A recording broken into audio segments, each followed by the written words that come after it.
الحمد لله نحمده ونستعينه ونستغفره ونؤمن به ونتوكل عليه ونعوذ بالله من شرور أنفسنا ومن سيئات أعمالنا من يهد الله فلا مضل له ومن يضلل فلا هادي له ونشهد أن لا إله إلا الله وحده لا شريك له ونشهد أن سيدنا ومولانا محمدا عبده ورسوله بالهدى ودين الحق أرسله صلى الله تبارك وتعالى عليه وعلى آله وصحبه أجمعين وبارك وسلم أبدا. أما بعد فأعوذ بالله من الشيطان الرجيم. إن الله يأمركم أن تؤدوا الأمانات إلى أهلها. صدق الله مولانا العلي العظيم وبلغنا رسوله النبي الكريم الأمين المكين ونحن على ذلك لمن الشاهدين والشاكرين والحمد لله رب العالمین. غوث اعظم من بسر ساما مدد قبل ایدی مدد کعبہ ایما مدد انتظار کرم تست من عینی رائے خدا جویو خدا بینو خدا دا مدد. درود شریف اللہم صل علی سیدنا و مولانا محمد حافظ الابدان و شفائها وطب القلوب ودوائها ونور الابصار وضیائها علیہ صحابی بارک وسلم. کم ہے، میں کوشش کروں گا کہ اس مختصر وقت میں جو وقت مقرر ہے اس وقت میں آپ کو کچھ اللہ تبارک و تعالی کا پیغام، اس کے رسول علیہ الصلاۃ والتسلیم کا پیغام آپ کو پہنچا دوں. اسی لیے میں نے آج تلاوت کے لیے آیت کریمہ کا ایک جز اس وقت کی نصیحت کے لیے منتخب کیا. یوں تو قرآن کریم کا ہر حرف منتخب ہے اور وہ اس کا کلام ہے کہ جس کے کلام میں کسی کو کوئی کلام ہو ہی نہیں سکتا، شک اور شبہ کی گنجائش ہو ہی نہیں سکتی، اور اس کا ہر کلام اور ہر پیام، ہر قول ہمارے لیے درس حیات ہے. تو اللہ تبارک و تعالی نے ہم کو اس آیت کریمہ میں ایک درس زندگی دیا ہے جو ہماری پوری زندگی پر محیط ہے. ایک فرد کی زندگی کے تمام گوشوں کا بھی احاطہ کرتا ہے وہ پیام، اور ایک فرد کو دوسرے فرد سے جو تعلق ہے تو اس کا بھی احاطہ کرتا ہے. یعنی پوری کمیونٹی اور پورے سماج، مسلم معاشرہ، ایک مسلم معاشرہ کیسا ہونا چاہیے اور مسلم معاشرے کی آپس میں کیا ذمہ داری ہے وہ بھی ہم کو بتاتا ہے. قرآن کریم کا ارشاد یہ ہے کہ بے شک اللہ تبارک و تعالی تم کو حکم دیتا ہے اے لوگوں کہ تم امانتیں ان لوگوں کے سپرد کرو جو ان امانتوں کے اہل ہیں، ان امانتوں کے مستحق ہیں، ان امانتوں کے مالک ہیں، ان کو امانتیں سپرد کرو. امانت ہر وہ چیز جس کو اللہ تبارک و تعالی نے بندے کو مکلف کیا ہے کہ وہ اس کی حفاظت کرے، وہ ہر وہ چیز جو ہے وہ امانت ہے. امانت جو ہے مال میں بھی ہوتی ہے. ہم نے آپ کو مال دیا کہ آپ یہ ہمارا مال رکھیے، تو یہ آپ کے پاس ہماری امانت ہے، اور آپ کی یہ ذمہ داری ہے اللہ تبارک و تعالی کے حکم سے کہ آپ اس امانت کو محفوظ رکھیں اور اس کو جوں کا توں باقی رکھیں، اس کے اندر کوئی چینج نہیں کریں، اس کی حفاظت کریں.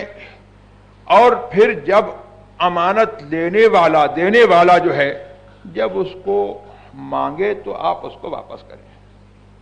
یہ ایک امانت کا وہ مفہوم ہے جو عام طور سے جو ہے پبلکلی جو ہے جس کو عام پبلک سمجھتی ہے، لیکن امانت جو ہے وہ ہر چیز میں ہے. حضرت عبداللہ ابن مسعود رضی اللہ تبارک و تعالی عنہ کا قول ہے کہ امانت ہر شے میں لازم ہے. امانت کا لحاظ یہاں تک کہ طہارت میں، پاکی میں اور غسل جنابت میں بھی امانت کا لحاظ جو ہے وہ لازم ہے.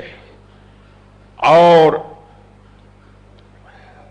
امانت جو ہے آدمی کو اپنے دین اور اپنے دنیا کے تمام معاملات میں جو ہے امانت کا لحاظ لازم ہے. یعنی جن چیزوں کی اس کو حفاظت کا حکم دیا گیا ہے ان چیزوں کی وہ حفاظت کرے.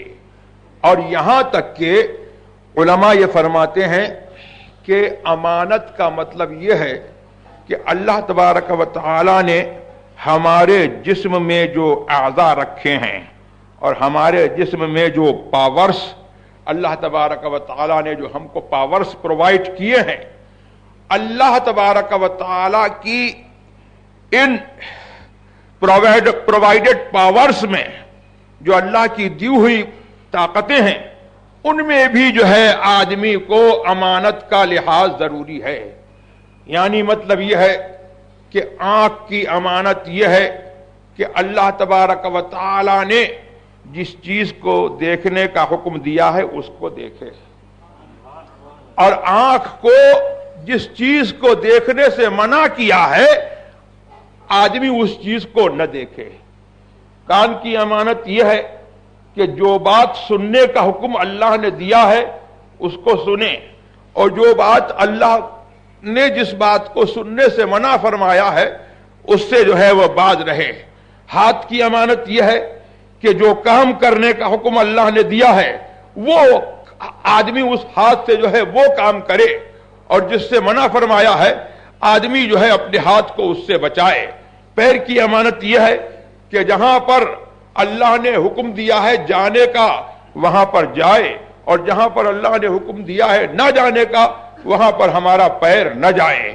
اسی طریقے سے جو ہے زبان کی امانت یہ ہے کہ جو بات کہنے کا حکم دیا ہے وہ کرے، وہ کہے، اور جس بات کو کہنے سے منع فرمایا ہے وہ نہ کہے. جس بات کو، جس چیز کو چکھنے کا حکم دیا ہے اس کو چکھے، کھائے، اور جس چیز کو چکھنے سے جو ہے اللہ نے منع کیا ہے اس کو نہ چکھے، اس سے دور رہے. ناک کی امانت یہ ہے کہ جس چیز کو سونگھنے کا، اسمیل کرنے کا حکم دیا ہے اس کو جو ہے وہ اسمیل کرے، سونگھے، اور جس چیز کو سونگھنے سے منع کیا ہے اس کو نہ سونگھے.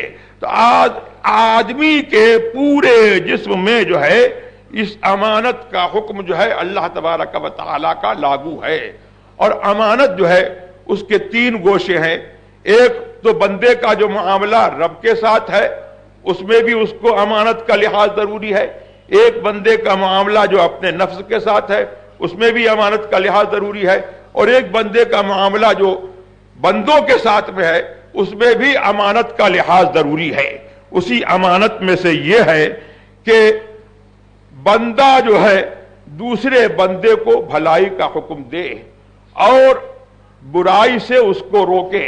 یعنی امر بالمعروف، بھلائی کا حکم دینا، والنہی عن المنکر، اور برائی سے روکنا، یہ بھی جو ہے وہ امانت کے قبیل سے ہے. تو جب مسلمان جو ہے کسی بندے کو بھلائی کا حکم دیتا ہے تو یہ نہیں ہے کہ وہ حکم جو ہے اس کا حکم ہے، بلکہ وہ رب کی، اس کے رسول کی، اللہ کی اور اس کے رسول صلی اللہ تبارک و تعالی علیہ وسلم کی اور دین کی، اور جو اس کے بزرگ ہیں اس کے اوپر صحابہ کی، اہل بیت کرام کی، بزرگان دین کی ایک امانت جو اس کے پاس ہے اس کے لیے وہ اس بندے کو وہ سونپتا ہے. یہ ہر شخص کو سوچنا چاہیے. اور جب وہ کسی بات سے منع کرتا ہے تو گویا کہ اس کے پاس جو اللہ و رسول کی، بزرگان دین کی امانت ہے تو وہ اس کو جو ہے اس کو وہ سونپتا ہے.